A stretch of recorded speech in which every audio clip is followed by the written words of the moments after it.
I am Monica Kamath. I am currently working as a communications manager at Dunzo. I look into everything internal comms at Dunzo and also have diversity and mental wellness as separate charters that I look into. I have moved a lot functionally. So, been with Dunzo for about 8 years now. Started off onboarding delivery partners. My initial roles also included building and hiring the customer support teams. And I've had stints in HR, user research, public policy. So, moved quite a bit around in my career so far.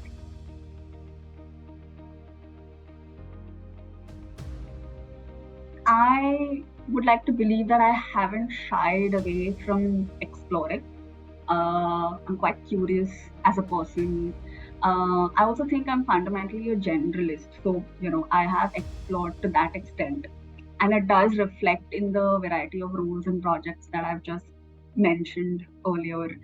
So, yeah, I think for me, exploration is what kind of has been my rule of thumb in a sense, maybe in my approach to career growth.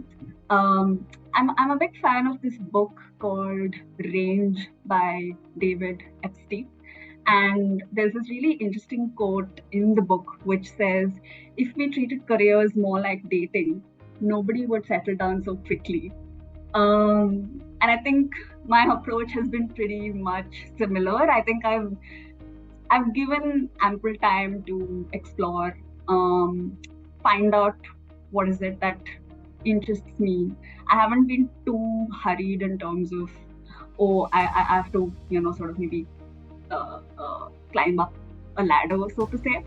But I've been more curious to understand what all is out there. What is the spread like maybe like a buffet sort of thing. I would love to taste everything, and then decide this is my maybe like diet or body requirements. What could be a sustainable trajectory for me?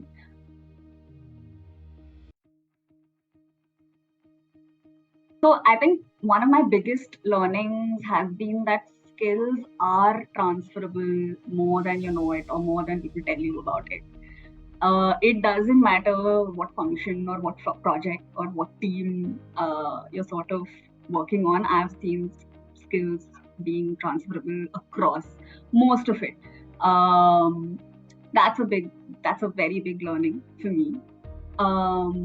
A second one would be that, and what will back you up, I think, is your work ethics.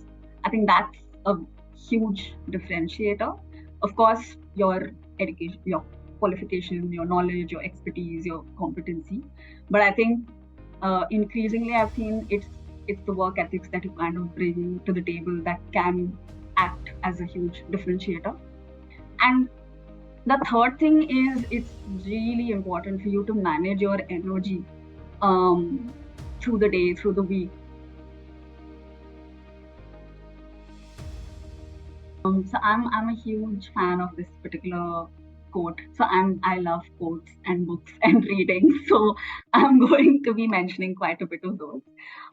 This one is by Oprah Winfrey, where she says, "You get in life what you have the courage to ask for." And to me, I think this has been a game changer, right?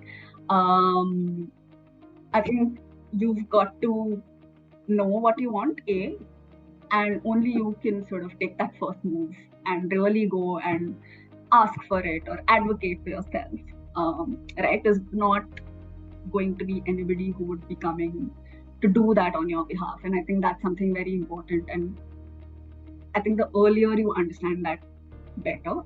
And of course, these asks also have to be reasonable. You can't go and be like, I want the moon or something like that. Although I know Bollywood kind of feeds that narrative. Um, and I think also there will be rejection looming in front of you. But again, I think the fear of rejection shouldn't, deter you from asking. For me, I think not asking is equally not making progress. But if you've at least put that out there or asked for what you want, you at least try. And of course, there will be rejection. Something that's really helped me is this mindset of prepare for the worst but hope for the best. Understand what can be controlled versus what cannot. Have contingency plan, backups. I think plan A, plan B, plan C. I think women, as women, we have a lot of that in our kitty, and I think we should really cash in on that strength and ability that we bring forth. While we do that, also don't expect things to always go as per plan, and that's okay because we have a gazillion contingency plan anyway, which will come to the rescue. So have faith in those, right? And I think also another thing amidst all of this is that do take some time to um, be compassionate to yourself, uh, you know.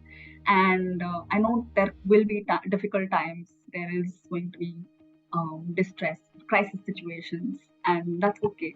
And I think compassion to oneself is what will help us come out of that. And soon enough you'll be back on track to face the many things that we do on a day-to-day basis.